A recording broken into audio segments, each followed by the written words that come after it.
The crunch of gravel under the tires signaled our arrival home. Hank and I had just returned from a blissful week-long anniversary trip, and I was eager to settle back into our peaceful suburban life in Ohio. As we stepped out of the car, a strange noise from inside the house made me pause. "Hank, did you hear that? Maybe there's someone in the house," I asked, my voice laced with anxiety. Hank dismissed my concern with a reassuring smile. "It's all right, sweetheart. Let me check it out." He strode towards the front door, keys jingling in his hand. I followed closely behind, my heart pounding in my chest. As we entered the living room, I was initially relieved to find no intruders. However, that relief quickly turned to shock as I took in the scene before me. There, lounging on our couch, was Hank's mother, Marjorie, and his sister, Belinda. They looked up at us with an air of entitlement, as if they had every right to be there. "What took you so long?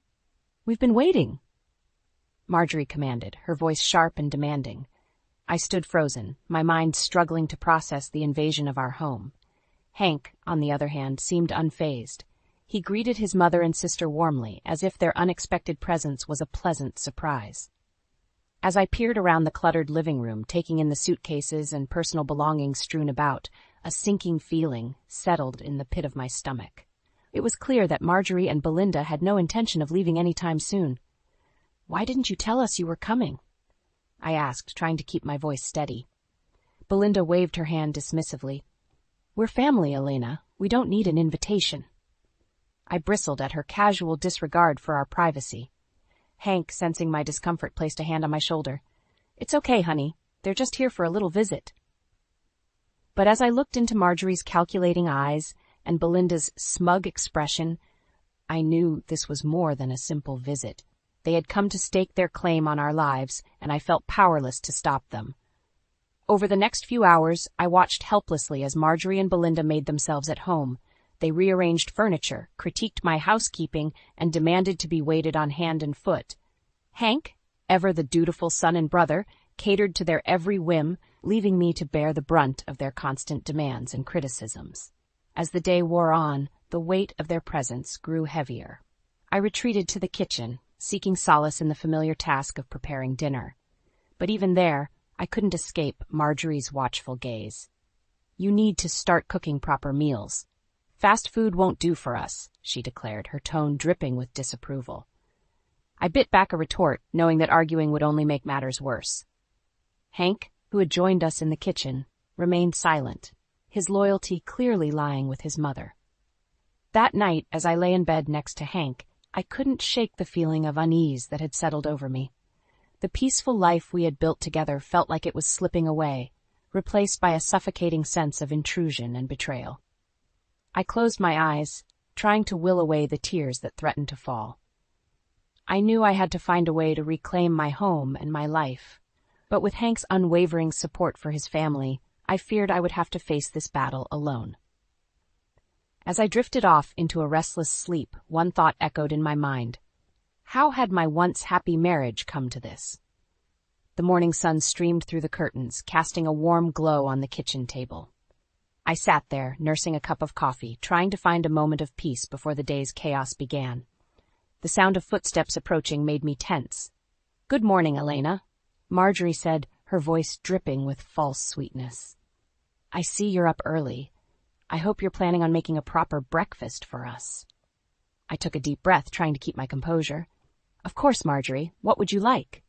She waved her hand dismissively. "Something hearty. None of that prepackaged nonsense. You need to start cooking proper meals. Fast food won't do for us." I bit back a retort, knowing that arguing would only make matters worse. As I began preparing breakfast, Belinda sauntered into the kitchen, her eyes scanning the room critically. "I don't believe in boundaries between family members," she declared, picking up a framed photo of Hank and me from our anniversary trip. "You don't mind if I look around, do you?" Before I could respond, she was already rummaging through the drawers and cabinets, invading every corner of my kitchen. I felt my frustration mounting, but Hank's entrance into the room stopped me from speaking up. "Smells great, honey," he said, kissing me on the cheek. "Mom, Belinda, I hope you slept well." As Hank engaged in pleasant conversation with his mother and sister, I felt increasingly isolated. It was as if I was a stranger in my own home, my opinions and feelings disregarded at every turn. Later that day, I sought solace at the community center, where I volunteered. As I sorted through donated clothing, my friend Claire noticed my distress. "Elena, what's wrong?" she asked, her brow furrowed with concern. I poured out my heart to her, sharing the frustrations and helplessness I felt with Marjorie and Belinda's constant intrusions. Claire listened patiently, offering a sympathetic ear. "I know it's tough, but try to be patient," she advised. "They're family, after all. Maybe things will get better with time." I nodded, appreciating her support, but deep down, I knew that patience alone wouldn't solve my problems. I needed to find a way to assert myself and reclaim my life. When I returned home that evening, I found Marjorie and Belinda lounging in the living room, watching television. They barely acknowledged my presence as I walked in. "Dinner will be ready in an hour," I announced, trying to keep my voice steady. Marjorie sniffed. "An hour? In my day, dinner was always on the table by 6 o'clock sharp." I retreated to the kitchen, my heart heavy with the weight of their constant criticism. As I chopped vegetables and stirred pots, I couldn't help but wonder how much longer I could endure this suffocating atmosphere. Hank joined me in the kitchen, wrapping his arms around my waist. "Everything okay, sweetheart?" I leaned into his embrace, craving his support. "It's just a lot, having your mother and sister here all the time." He sighed. "I know it's an adjustment, but they're family. We have to make it work." I nodded, swallowing the lump in my throat. But as I watched Hank leave the kitchen to join his mother and sister, I couldn't shake the feeling that I was fighting a losing battle. That night, as I lay in bed, I stared at the ceiling, my mind racing with thoughts of how to reclaim my home and my life.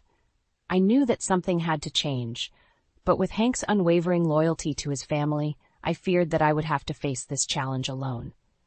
I closed my eyes, determined to find the strength within myself to stand up for what I deserved. No matter how difficult the path ahead might be, I knew I had to fight for my happiness and my peace of mind. Days turned into weeks, and Marjorie and Belinda's presence in our home became increasingly suffocating. I found myself constantly walking on eggshells, trying to anticipate their every need and whim to avoid their scathing criticism. One afternoon, as I was folding laundry in the bedroom, I heard a commotion coming from the living room. I rushed out to find Belinda standing over my favorite quilt, a large coffee stain spreading across the delicate fabric. "Oh, Elena, I'm so sorry," she said, her tone insincere. "I accidentally spilled my coffee. But it's just a quilt, right? You're overreacting. It's not a big deal." I felt my blood boil as I gently picked up the quilt, assessing the damage. This quilt had been a gift from my grandmother, a cherished family heirloom. Belinda's casual dismissal of its importance cut me to the core. As I carried the quilt to the kitchen sink, trying to salvage it, I noticed that the drawers and cabinets had been rummaged through. My personal belongings were strewn about, as if someone had been snooping. I confronted Belinda, my voice shaking with anger. "Have you been going through my things?" She shrugged, a smirk playing on her lips. "I was just looking for a coaster. You really should keep your house more organized, Elena." I felt my frustration reaching a boiling point. I had tolerated their intrusions and disrespect for too long. It was time to take a stand. That evening, as Hank and I prepared for bed, I finally found the courage to speak up. "Hank, I can't live like this anymore. Your mother and sister are invading every part of our life. They have to leave." Hank's eyes narrowed, his voice cold. "They're family, Elena. If you can't handle that, maybe you're the one who should go." His words hit me like a punch to the gut. I had always known that Hank prioritized his mother and sister's needs above mine, but to hear him say it so bluntly shattered my heart. I lay awake that night, tears streaming down my face as I realized the gravity of the situation. My own husband had chosen his toxic family over me, leaving me to face this battle alone. The next morning, I found Marjorie in the kitchen, criticizing my cooking skills as usual. "Really, Elena, I don't know how you manage to keep a husband with these subpar meals." Something inside me snapped. I slammed the spatula down on the counter, my voice trembling with rage. "Enough, Marjorie. I have had enough of your constant belittling and disrespect. This is my home, and I deserve to be treated with kindness and dignity." Marjorie's eyes widened in shock, unused to being challenged. How dare you speak to me like that? I am the matriarch of this family, and you will show me the respect I deserve. I stood my ground, my voice growing stronger. Respect is earned, Marjorie, and you have done nothing to earn mine. You have invaded my home, criticized my every move, and turned my husband against me. I won't stand for it any longer. Hank entered the kitchen, drawn by the commotion. What's going on here? I turned to him, my eyes blazing with determination. I'm done, Hank. I can't live like this anymore. If you can't stand up for me, for our marriage, then I have to do it myself.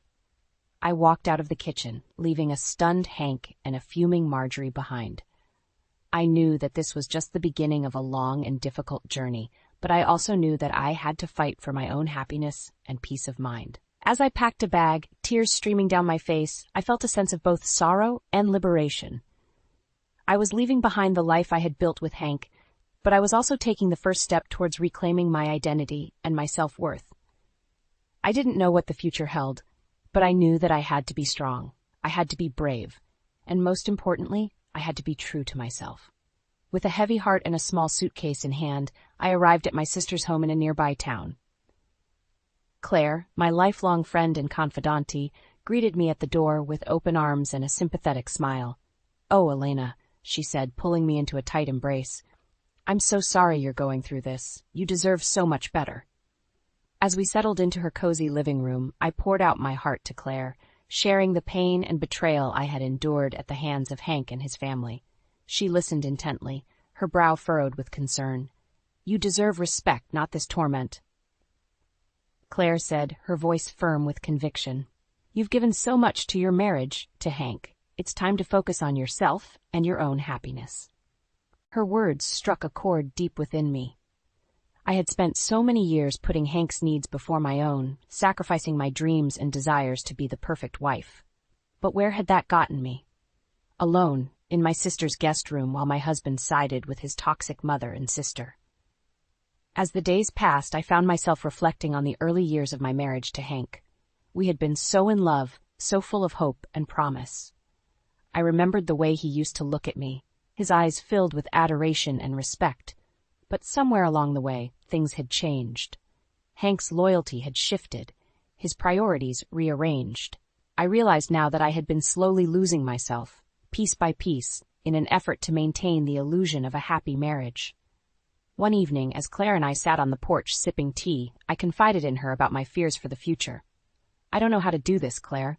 I've been with Hank for so long. How do I start over?" She reached out and squeezed my hand, her eyes filled with understanding. "One day at a time, Elena. You're stronger than you know, and you have me and your sister and so many others who love and support you."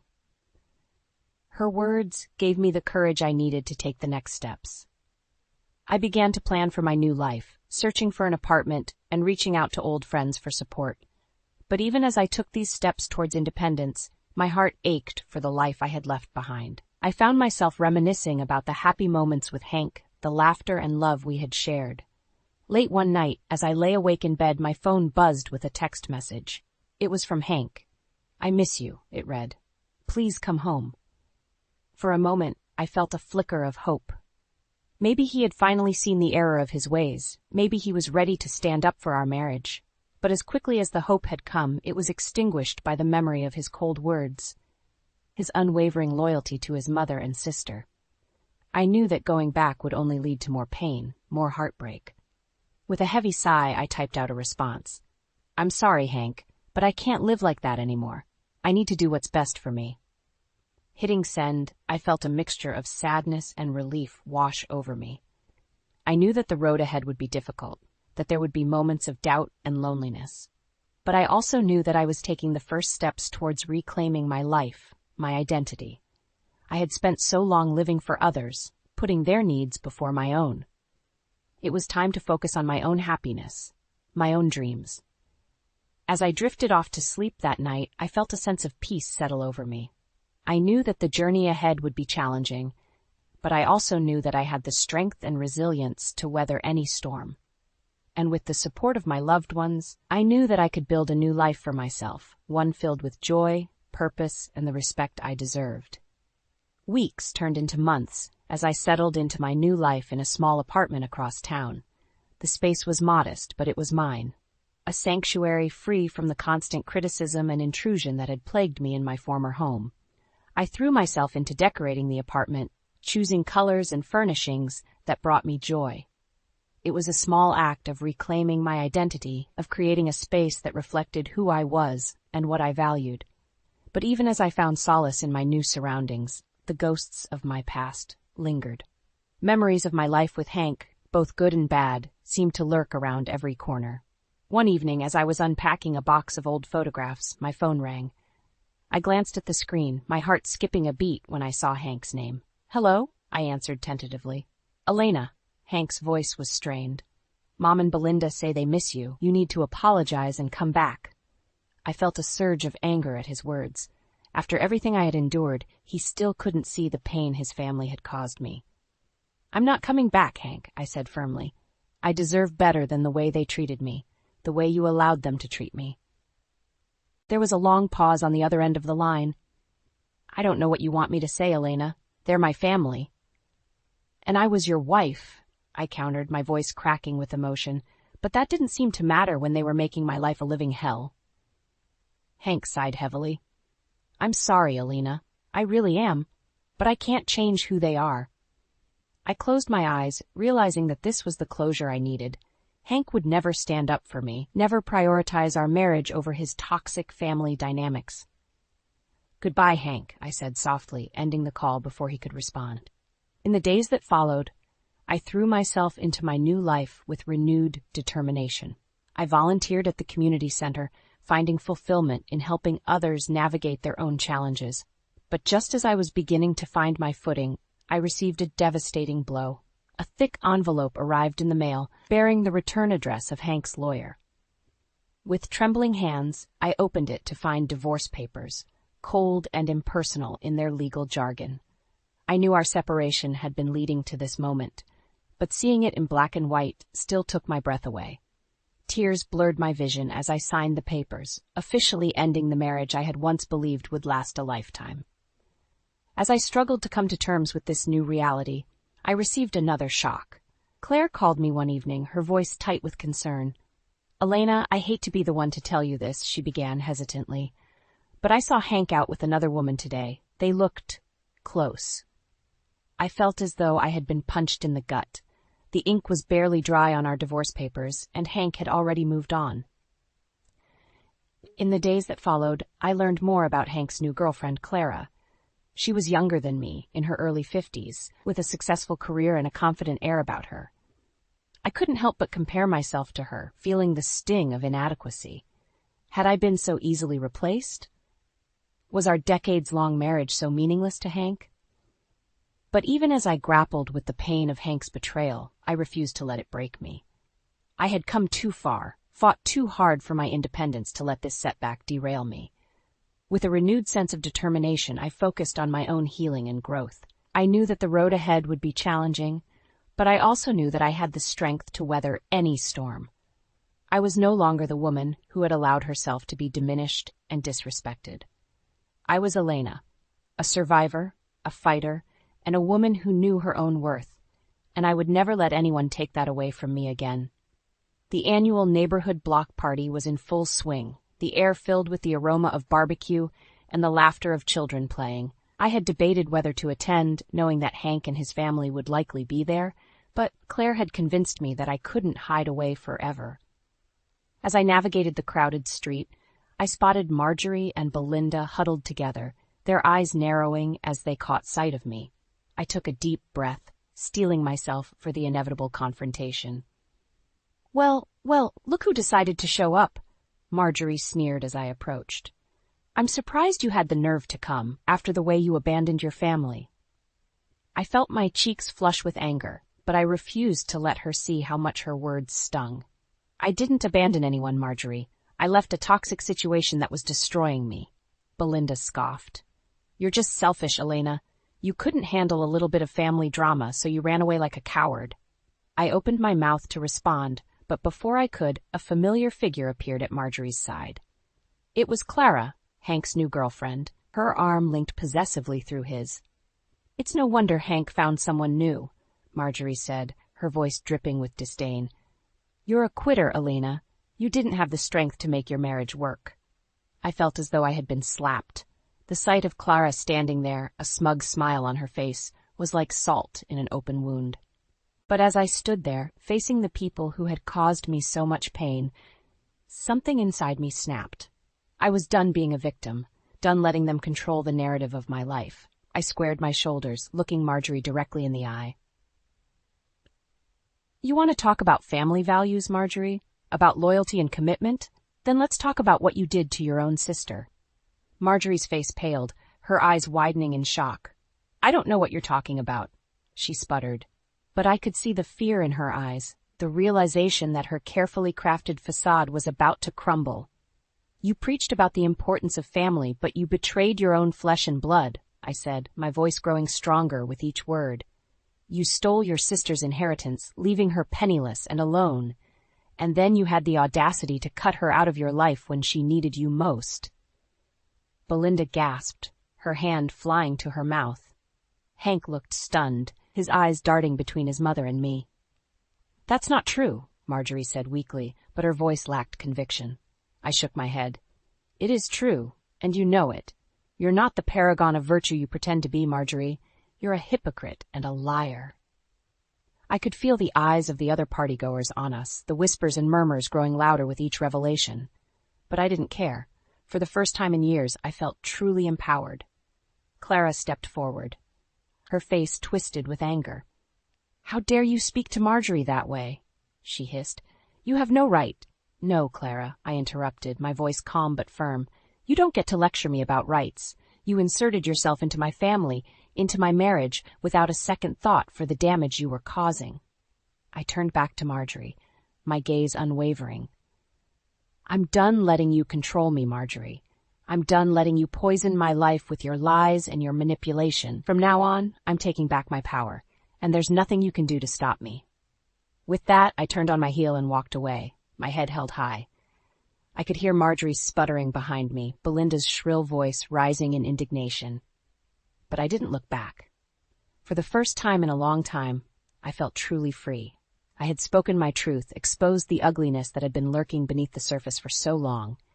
And in doing so, I had taken the first step towards reclaiming my life and my happiness.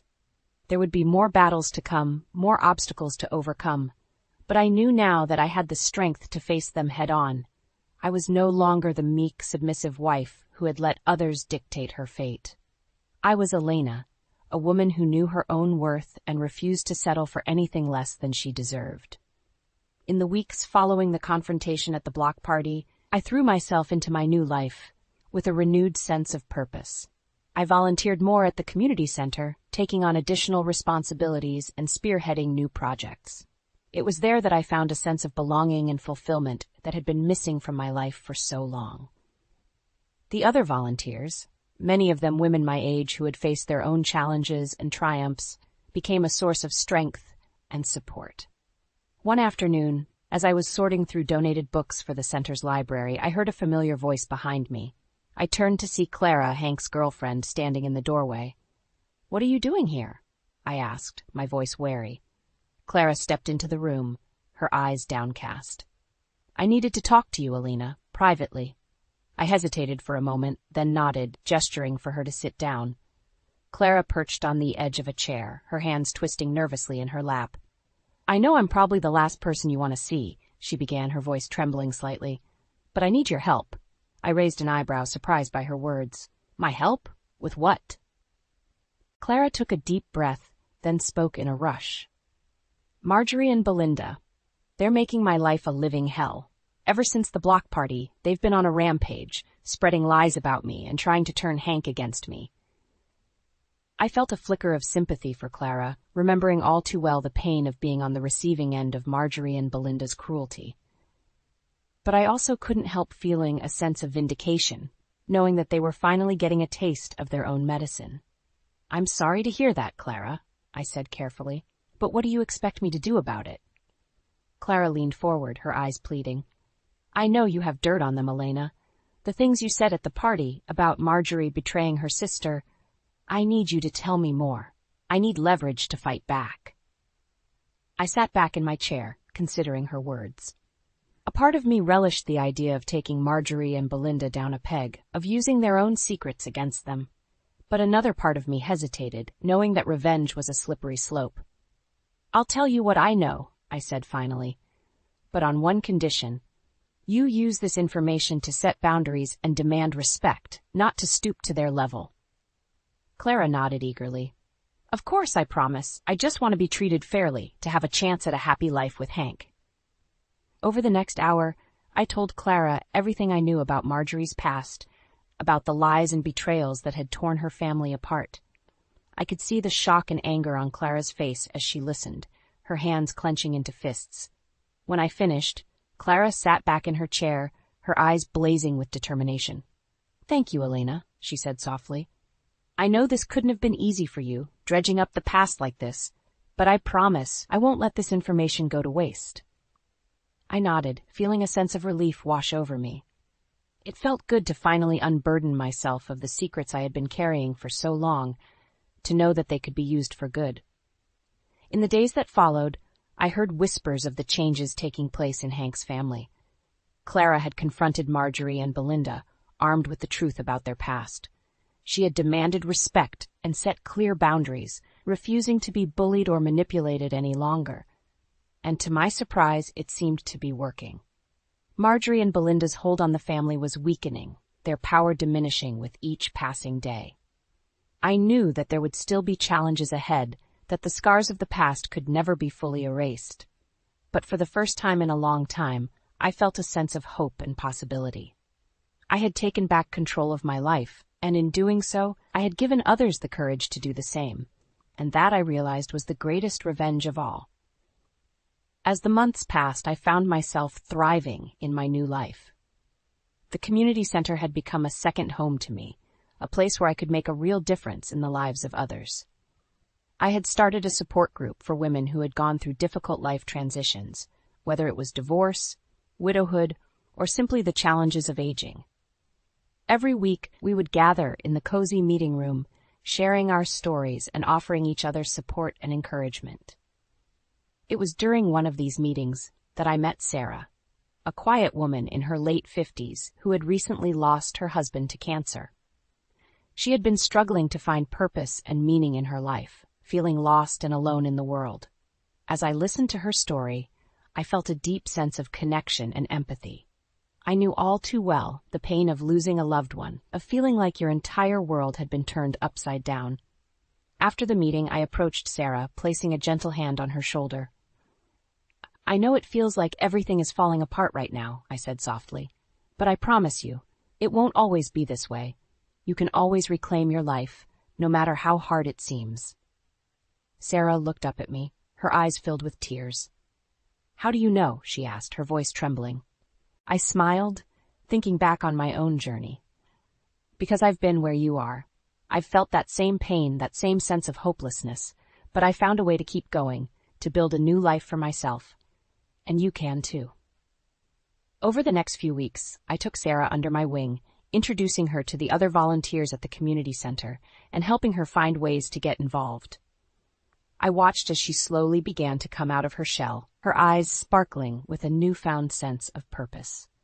One afternoon, as we were sorting through donations together, Sarah turned to me, a smile on her face. "I never thought I'd be able to laugh again," she said. "But being here, with all of you, it's given me a reason to keep going." I felt a surge of pride and happiness, knowing that I had played a small part in Sarah's healing. It was moments like these that made all the struggles and challenges of the past year worth it. As I continued to immerse myself in my community work, I found that my own wounds were slowly beginning to heal as well. The pain of my divorce and the betrayal of my former family would always be a part of me, but it no longer defined me. I had found a new sense of purpose and identity, one that was rooted in service and compassion. I had surrounded myself with people who lifted me up and supported me, rather than tearing me down. Even my relationship with Clara had begun to evolve. We would never be close friends, but we had found a way to coexist peacefully, united in our determination to set boundaries and demand respect. I knew that Hank was still struggling to come to terms with the changes in his life, but I no longer felt responsible for his happiness. I had learned the hard way that I couldn't control other people's actions or choices, but I could control my own. And so, as I looked out at the smiling faces of the women in my support group, I felt a deep sense of gratitude and contentment. I had come so far from the broken, defeated woman I had been just a year ago. I had reclaimed my life, my identity, and my sense of self-worth. I had found a way to turn my pain into purpose, to use my experiences to help others. And as I stood there, surrounded by the warmth and love of my new community, I knew that I had finally found my place in the world. I was no longer just surviving, but truly thriving.